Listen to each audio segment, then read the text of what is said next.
Kerjaan PR yuk. Sebelumnya baca doa dulu dong.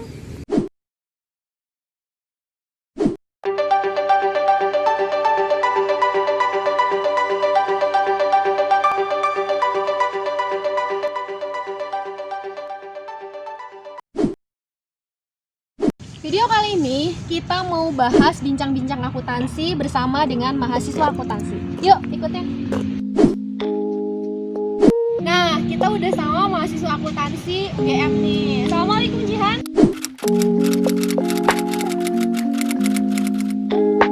Waalaikumsalam. Apa kabar nih? Alhamdulillah sehat teh. Tenang, kita social distancing ya. Nah, Jihan kan jadi mahasiswa baru pas pandemi nih. Udah pernah ke kampus belum? Belum teh. Jadi semuanya tuh dilakukan dari rumah, mulai dari daftar ulang, registrasi. Jadi belum pernah sama sekali ke kampus. Soalnya semuanya tuh serba online teh. Belum ngerasain jadi mahasiswa baru ya? Belum. Masa sih? Almet juga belum diambil teh. Berarti belum diambil. Nah, itu ya. Suasana baru, mahasiswa baru di masa pandemi. Jihan kan berarti sekarang semester berapa? Semester 1 teh. Baru semester 1. Kalau semester 1 mahasiswi akuntansi UGM, mata pelajarannya apa aja sih di semester 1? Oh, kalau di UGM sendiri tuh jadi dipaketin kan FEB-nya. Jadi di FEB itu ada manajemen, ilmu ekonomi, sama akuntansi. Nah, ketiga jurusan ini di semester 1 tuh biasanya mata kuliahnya tuh dipaketin sama akademik. Jadi Jihan tuh dapat 8 mata kuliah. Yang pertama itu ada standar sih teh, bahasa Inggris, pendidikan Pancasila, pendidikan agama, ekonomi pengantar, bisnis pengantar, akuntansi pengantar, ekonomi pengantar. Pokoknya yang bersifat pengantar gitu teh. Berarti akuntansinya juga masih akuntansi umum ya? Masih teh, mirip-mirip sama SMA. Jadi kan kita belajar dari awal tuh kan nggak semuanya dari PS, ada juga dari IPA. Jadi belajar dari awal bareng-bareng kayak sama dasar akuntansi, jurnal umum, buku besar, jurnal kembali, dan lain-lainnya. Jihan, tadi kan Jihan jawab ya, kalau di semester awal juga masih belajar akuntansi dari awal banget, ada persamaan dasar dan lain sebagainya. Nah kan kalau di kelas 12 tuh akuntansi perusahaan jasa kita sampai 1 semester ya belajarnya. Ada bedanya nggak sih sama di kuliahan gitu belajar awalnya tuh? Beda sih teh belajar akuntansi di bangku kuliah sama SMA. Nah jadi semester pertama itu kan belajar akuntansi perusahaan jasa. Nah di UGM itu cuma 2 kali pertemuan, sedangkan kalau di SMA itu bisa sampai 1 semester. Nah bedanya yang kedua, soal-soalnya itu pakai bahasa Inggris. Jadi kita kan harus adaptasi lagi nama-nama akunnya seperti apa. Terus yang ketiga udah mulai pakai Excel untuk mengerjakan tugas-tugas.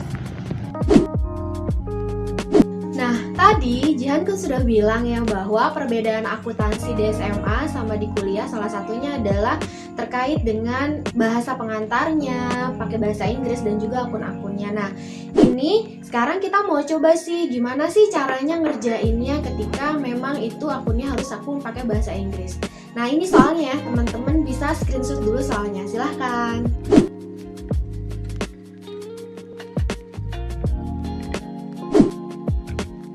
Nah, sekarang kita bakalan coba nih ya ngerjain soal yang tadi ya pakai bahasa pengantarnya bahasa Inggris. Apakah sama ataukah beda? Sebenarnya sama aja. Dari rumusnya aja dia adalah harta sama dengan utang plus modal. Aset sama dengan liabilities plus owner equity.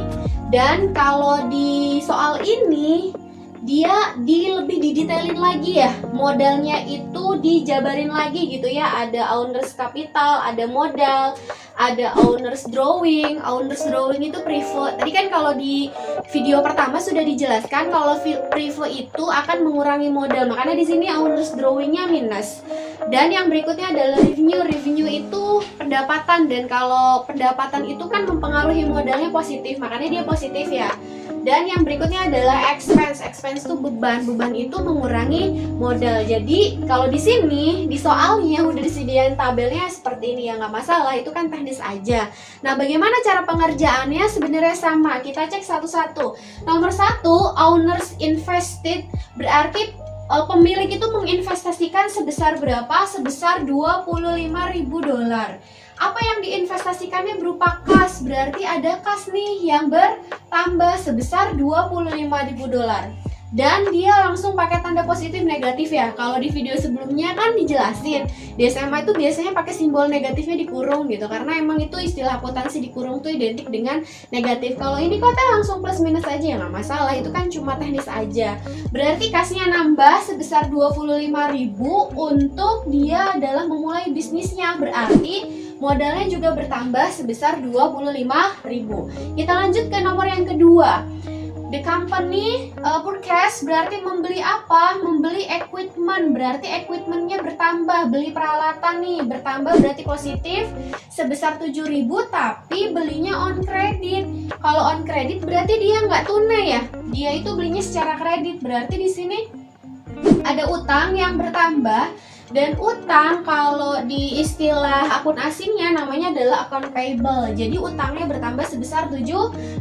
Yang berikutnya nomor 3, perusahaan receive, berarti dia menerima nih. Kalau menerima berarti kasnya bertambah. Nah langsung ya, kasnya bertambah sebesar 8.000. Gara-gara apa sih nerima kas? Gara-gara dia telah melakukan jasa, telah melakukan servis. Ingat di materi yang pertama sudah dijelaskan juga kalau jasa itu pasti terkaitnya dengan pendapatan, dan pendapatan itu akan menambah modal. Dan kalau di tabel ini udah didetailin ya, langsung berarti nomor 3 pendapatannya nambah sebesar 8.000. Lanjut kita ke nomor 4. Nomor 4, the company paid, berarti dia bayar nih ya. Kalau paid bayarnya berarti pasti ada kas yang berkurang. Nah makanya nomor 4 kasnya langsung berkurang sebesar 850.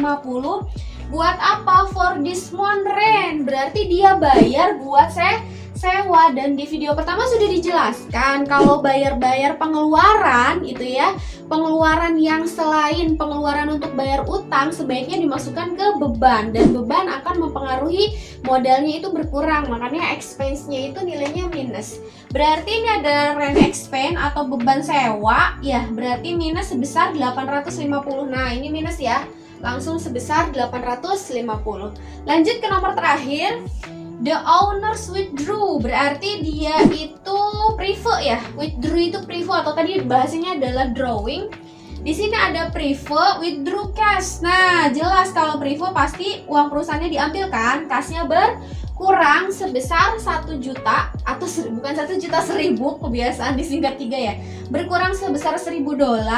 Gara-gara apa? Gara-gara ada prefer atau withdraw tadi, berarti langsung masukin ke owners drawing ya. Dan jangan lupa nilainya minus. Sama kan pengerjaannya, sama kayak di persamaan dasar akuntansi yang SMA. Terus langkah berikutnya udah ini tinggal dijumlah aja. 25 ditambah 8 dikurangi 1.000, berarti ini berapa? 8 sama 31, 150. Ini diturunin, ini positif ya. Ini positif 7.000. Ini diturunin, ini positif 7.000. Ini diturunin positif 25.000. Nah, owners drawing negatif berarti negatif 1.000. Ini revenue positif 8.000, dan expense-nya itu minus 850. Dan tunjukkan bahwa persamaan dasar akuntansi ini seimbang. Caranya gimana? Ini udah ada ya rumusnya ya. Harta sama dengannya berarti di sini harta sama dengan liabilities, utang harus sama utang ditambah modal. Ini ditambah ini berarti berapa nih? 31 tambah 7, 38, 150. Ini berapa? 7, 32 ditambah 8, 40, 39 dikurangi 8,5, ini juga sama 38, 150, berarti seimbang. Seimbang kan? Dan ini menunjukkan bahwa persamaan dasar yang waktu kita pelajari di video pertama itu persamaan dasar di SMA kelas 12 ya, semester 1. Caranya ini juga sama di mata kuliah semester pertama. Mahasiswa bedanya hanya pengantarnya aja pakai bahasa Inggris. Tinggal teman-teman kalau mau ngerjain ini ya tinggal kalau yang agak susah bahasa Inggrisnya tinggal ditranslate aja ya ke kamus atau enggak ke Google Translate. Gimana sih Jihan caranya beradaptasi untuk menghadapi itu semua, dan silahkan nih ada tips-tipsnya nggak sih buat dibagiin sama teman-teman semua caranya belajar di bangku kuliahan? Kalau Kalau dari Jihan sendiri sih, cara buat adaptasi di kelas itu belajar lagi review-review materi yang ada di buku kelas 12 SMA. Nah, makanya buat adik-adik semua yang mau masuk jurusan akuntansi, penting nih jangan dulu dibuang atau dirongsokin buku-bukunya. Itu bisa buat bantu banget kalian belajar di semester 1 akuntansi. Terus yang kedua, jangan lupa banyak-banyakin belajar mandiri dan latihan soal. Dengan begitu kan kita bisa mulai terbiasa tuh apa aja sih yang bakalan ditanyain sama dosen, terus nanti apa aja yang keluar di ujian. Nah, apalagi kan akunnya kan beda kan dalam bentuk bahasa Inggris. Nah, jadi kalau latihan soal rajin terus menerus, jadi kita bisa hafal tuh nama-nama akunnya, jadi nggak kebingungan lagi.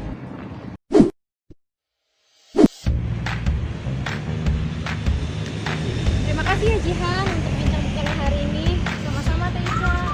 Nah, sekian video kali ini. Nantikan kembali bincang-bincang berikutnya di channel ini. Semoga bermanfaat. Terima kasih. Assalamualaikum warahmatullahi wabarakatuh. Sampai berjumpa.